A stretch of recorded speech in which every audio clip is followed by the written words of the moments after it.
Hi guys, welcome to Real Matter TV. Today we will be giving you guys the updates coming from Nigeria. The situation we have now in Nigeria has gone beyond speaking grammar or English.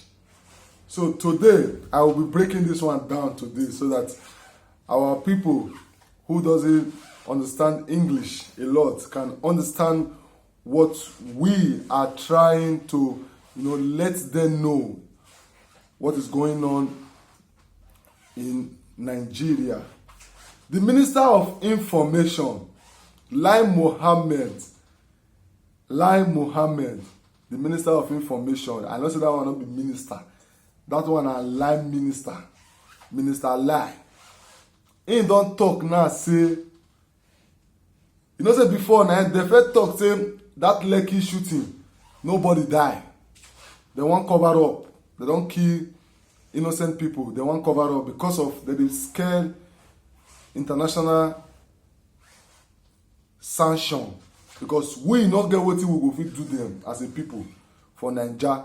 Now them they on top. Now them they tell international body what they want, how the things they go, where the things they be. But thank God for those our brothers when they aspirants, those one when they abroad, Ewebo, Obodo Yibo, and I be the aspirants. Those one I can use their influence and their social media power to make sure say they implicate this government. And UK Parliament they receive 100,000 signature of petition before they can sit in their parliament to judge any case when arrive their table. But in the case of Nigeria, they get 265,000. Not be 100,000 again. They get 265,000 signature. Where those are our brothers when they abroad, they put them together and say, no, we're not going to allow this thing happen. Because we waited the Obodo Yibo, so we know they live well here. If our place go feel better where we for they come, what will the Obodo Yibo they do? So they come, all of them come first, put one together.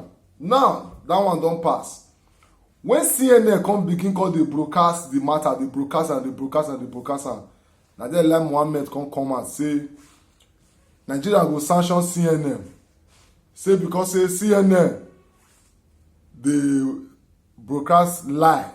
Whether CNN they there when the shooting happen, as CNN they get all those videos, say na Photoshop. The question is that as CNN not there when they shoot, this Lai Mohammed they there when they shoot. The answer na no. Now the same Lai Mohammed don't come out now say Nigeria needs international support. And the support wey in dey talk now no be money o, because international countries, international nations all over the world don tire to dey borrow Nigeria money. Even China no wan borrow again. Nigeria dey go Brazil now, they wan go borrow. So the man don see am say e no get how they wan take borrow money again. He now come dey talk now say the insurgency wey dey go on for Nigeria, insurgency, those terrorists, Boko Haram, Esme, bandits. He said Nigeria needs international support, which is true. Okay, why he no talk say may United Nations deploy army come Nigeria for peacekeeping?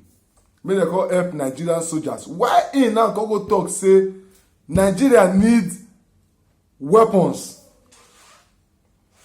Not be other weapons, so say they need sophisticated weapons. See, you know what that word mean? Weapon wey be say as in it be like machine, it be like computer. Now that kind of weapon I say they need. I beg the international community more than not carry that kind of weapon give this government to. I beg. This government go kill us finish. Small one wey they get now, any small thing, Operation Crocodile Smile, Operation Python Dance, Operation Tiger Move, they kill young people. See, Nigeria get weapon to fight Boko Haram. International community when I don't give them anything. That sophisticated weapon when that Mohammed say they want, abeg o, they go use and kill the citizen finish o. Abeg. Na wetin this man talk now say today na the 30th of November 2020. Na wetin this man tell international community say Nigeria need sophisticated weapon to take fight insurgency. Nigerian politicians sef na insurgency. These governments under Buhari, they be bandits. This cabal, na they be the S-men. When be say the leader of the Maeti Allah group, that Maeti Allah group, na they be the Fulani people. He come out say if government no do wetin they want for them, make they give them land, make they want to train their animals, their cattle, they go make this country uncomfortable. Imagine threats, and such person make such a word, and the same person still dey waka freely. Then who be the government? Ask yourself that question. Who be the government like Mohammed? You know, when people no dey talk, when I go feel say dem be fool, Nigerians don rise up now say we want this, we want that, we want that. Now say why they go talk? Why they no go talk? Okay, at the moment now, the whole of certain region don put one now say make they restructure the country. Make they do true federalism. Make they do true confederation.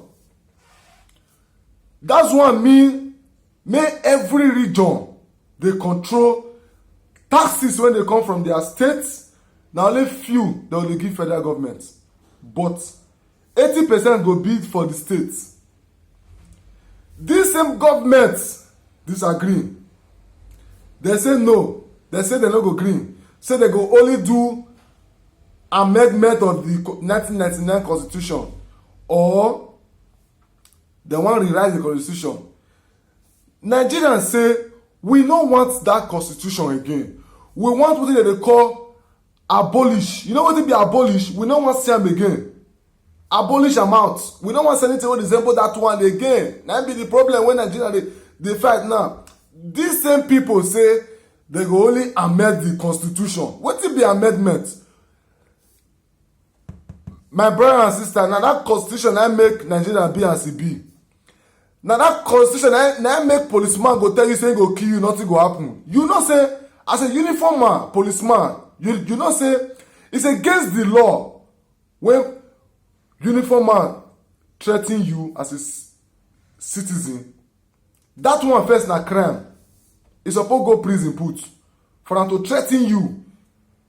Na those things wey permit those people now we no want. So don't forget to like this comment, this video, subscribe, and together we'll make a better future. Thank you very much.